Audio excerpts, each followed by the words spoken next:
사도 신경으로 신앙 고백 드림으로 새벽 예배 시작합니다.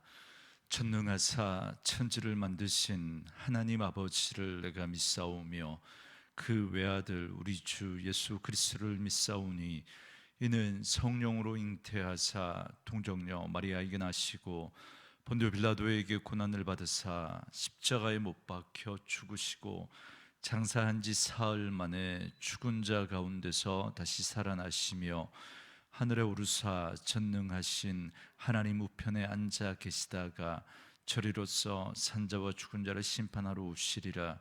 성령을 믿사오며 거룩한 공회와 성도가 서로 교통하는 것과 죄를 사하여 주시는 것과 몸이 다시 사는 것과 영원히 사는 것을 믿사옵나이다. 아멘. 이 아침에 우리에게 주시는 하나님의 말씀은 이사야 10장 20절에서 34절 말씀까지, 이사야 10장 20절에서 마지막 34절 말씀까지, 우리 말씀 찾으셨으면 한 목소리로 같이 읽습니다. 그날에 이스라엘의 남은 자와 야곱 족속의 피난한 자들이 다시는 자기를 친 자를 의지하지 아니하고 이스라엘의 거룩하신 이 여호와를 진실하게 의지하리니 남은 자 곧 야곱의 남은 자가 능하신 하나님께로 돌아올 것이라. 이스라엘이여 네 백성이 바다의 모래 같을지라도 남은 자만 돌아오리니 넘치는 공의로 파멸이 작정되었음이라. 이미 작정된 파멸을 주 만군의 여호와께서 온 세계 중에 끝까지 행하시리라. 그러므로 주 만군의 여호와께서 이르시되 시온에 거주하는 내 백성들아, 아수르가 애굽이 한 것처럼 막대기로 너를 때리며 몽둥이를 들어 너를 칠지라도 그를 두려워하지 말라. 내가 오래지 아니하여 네게는 분을 그치고 그들은 내 진노로 멸하리라 하시도다. 만군의 여호와께서 채찍을 들어 그를 치시되 오렙 바위에서 미디안을 쳐 죽이신 것 같이 하실 것이며 막대기를 드시되 바다를 향하여 애굽에서 하신 것 같이 하실 것이라. 그날에 그의 무거운 짐이 네 어깨에서 떠나고 그의 멍에가 네 목에서 벗어지되 기름진 까닭에 멍에가 부러지리라.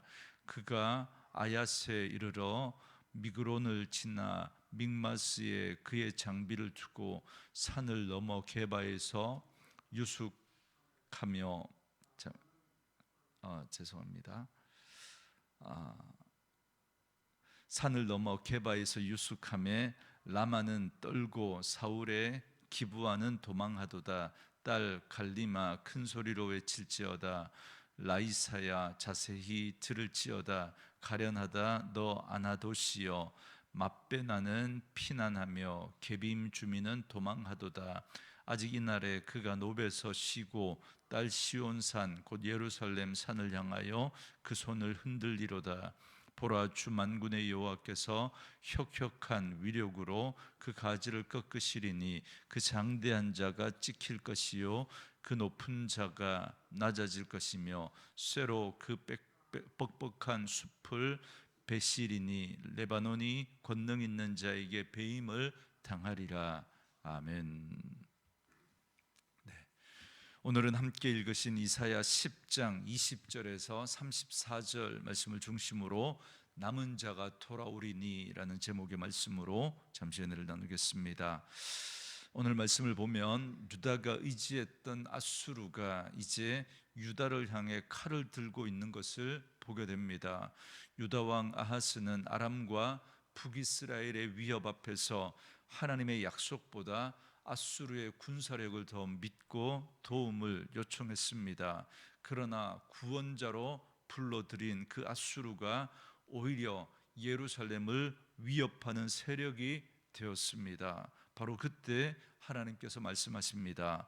20절과 21절에 그날에 이스라엘의 남은 자가 야곱 족속의 피난한 자들이 다시는 자기를 친 자를 의지하지 아니하고 이스라엘의 거룩하신 이 여호와를 진실하게 의지하리니 남은 자 곧 야곱의 남은 자가 능하신 하나님께로 돌아올 것이라 그럽니다. 오늘 본문의 핵심 메시지가 바로 여기에 있습니다. 하나님은 심판 가운데서 자기 백성이 헛되게 의지하는 것들을 끊으시고 다시 하나님께로 돌아오게 하신다라는 겁니다. 심판 자체가 목적이 있는 것이 아니라 그 심판을 통해서 하나님께서 그들이 헛되게 의지하는 것들을 끊고 오직 하나님만 바라보고 의지하게 하신다라는 것입니다. 그래서 오늘 이 메시지를 중심으로 세 가지 메시지를 잠시 생각해 보려고 하는데요. 첫째, 하나님은 우리를 헛된 것을 의지하는 데서 돌이키게 하신다라는 것입니다. 본문의 남은 자는 단순히 재난에서 살아남은 자가 아닙니다. 앗수르를 의지하는 것이 잘못되었다라는 것을 깨닫고 하나님 앞에 돌아온 사람들을 말합니다. 여기서 우리는 물어야 합니다. 나는 어려울 때 가장 먼저 무엇을 의지하고 무엇을 붙들고 있는가라는 것입니다. 물론 이 땅을 살아가면서 돈도 필요하고 사람의 도움도 필요합니다. 그러나 수단을 사용하는 것과 수단을 구원자로 믿는 것은 전혀 다른 문제입니다. 경제적인 어려움 앞에서 기도보다 어떤 자기 나름의 어떤 인간적인 계산과 또 인맥만 붙들고 있지는 않습니까? 건강에 문제가 생겼을 때 하나님보다 어떤 정보나 사람의 말에 사로잡혀 있지는 않습니까? 돈과 사람과 제도는 하나님께서 사용하시는 수단이 될 수는 있지만 우리의 궁극적인 안전과 구원이 될 수는 없습니다.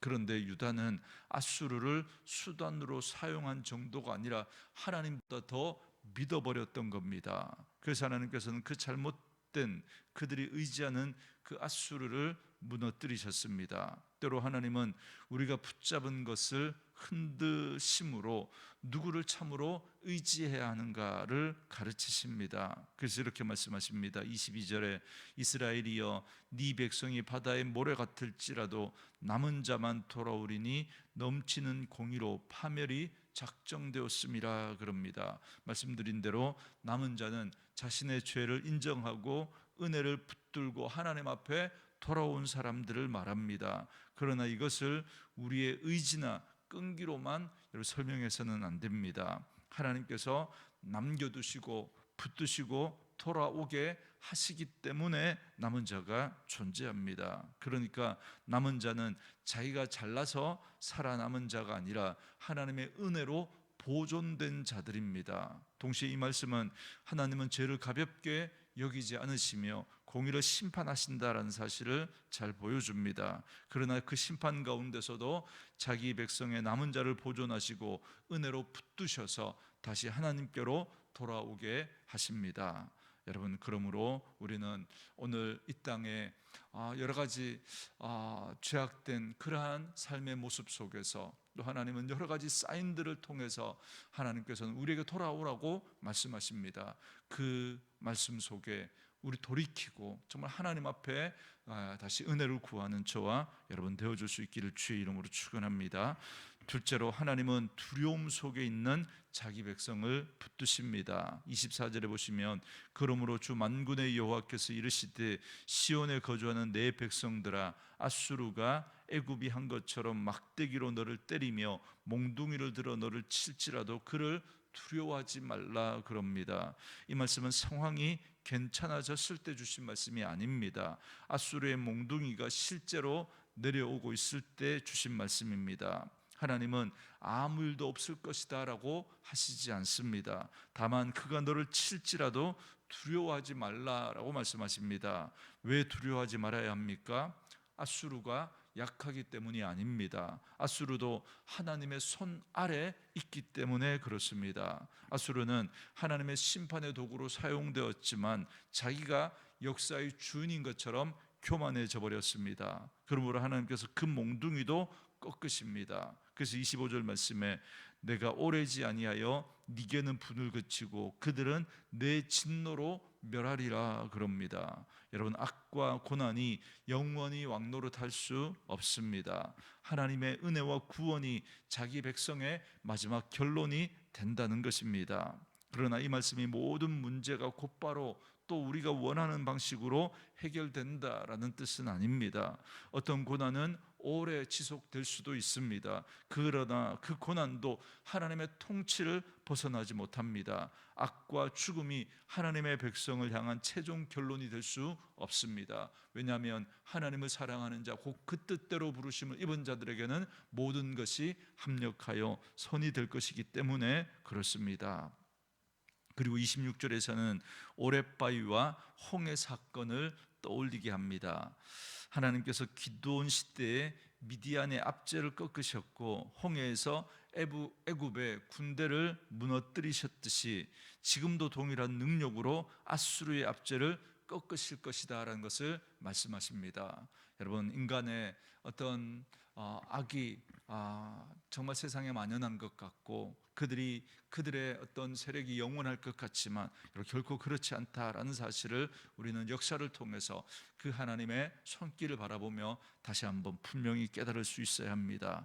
오늘 우리도 두려움이 커질 때 하나님의 은혜를 기억하셔야 합니다. 믿음은 현재의 어려움을 부정하는 것이 아니라 그 어려움보다 더 크신 하나님과 이미 우리를 붙들어 오신 그 은혜를 기억해내는 것입니다. 27절에 그날에 그 무거운 짐이 네 어깨에서 떠나고 그 멍에가 네 목에서 벗어지되 기름진 까닭의 멍에가 풀어지리라 그럽니다.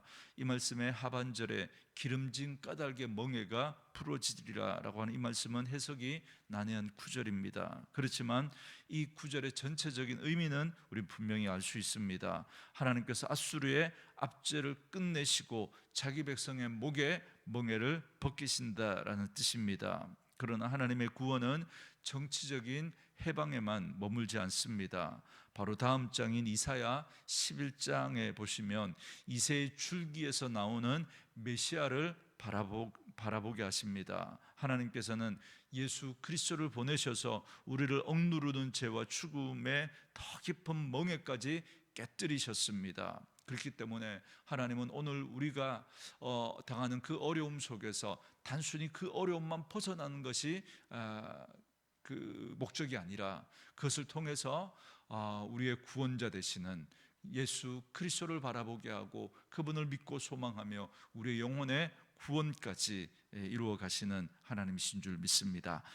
여러분, 세 번째로 하나님은 교만한 세력을 꺾고 구원의 길을 여십니다. 28절부터 아수르 군대는 여러 도시를 지나 마침내 예루살렘이 바라보이는 노베에 이릅니다. 여러 지명이 연이어 나오는 것은 위기가 점점 가까워지는 모습을 보여줍니다. 우리도 설마 여기까지 오겠어라고 생각했던 일이 점점 가까워질 때가 있습니다. 문제가 문 앞까지 온 것 같고 더는 피할 곳이 없는 것처럼 느껴질 수 있습니다. 그러나 대적이 가까워졌다고 해서 하나님이 멀어진 것은 아닙니다. 아수르의 행군과 이동, 머무는 장소까지 모두 하나님의 시야와 통치 아래에 있었습니다. 그들은 한 걸음도 하나님의 주권 밖으로 나아갈 수 없었습니다. 여러분, 33절과 34절에서 아수르는 빽빽한 숲처럼 거대하게 묘사됩니다. 그러나 하나님 앞에서는 베어질 나무에 불과합니다. 그리고 바로 다음 장인 11장에서 아수르의 울창한 숲은 베이지만 이새의 줄기에서 한 싹이 납니다. 사람의 눈에는 아수르의 숲이 이새의 싹보다 훨씬 더 크고 강해 보입니다. 그러나 역사를 결정하는 것은 눈앞에 보이는 크기와 힘이 아닙니다. 하나님께서 꺾기로 하신 큰 나무는 결국 쓰러지고 하나님께서 자라게 하시는 싹은 마침내 온 세상을 덮게 됩니다. 여러분, 마치 여러분 그 겨자씨 그 나무에서 겨자씨 그 씨에서 눈에 보이지도 않던 그 겨자씨에서 싹이 나고 줄기가 나고 큰 나무가 되는 것과 같은 것입니다. 오늘 우리에게도 아수르처럼 보이는 것이 있을 수 있습니다. 나를 누르는 형편, 해결되지 않는 문제, 마음을 흔드는 두려움이 있을 수 있습니다. 그러나 그것이 역사의 주인도 아니고 우리 인생의 주인도 아닙니다. 그러므로 하나님보다 더 의지하고 있는 것이 무엇인지 돌아보아야 합니다.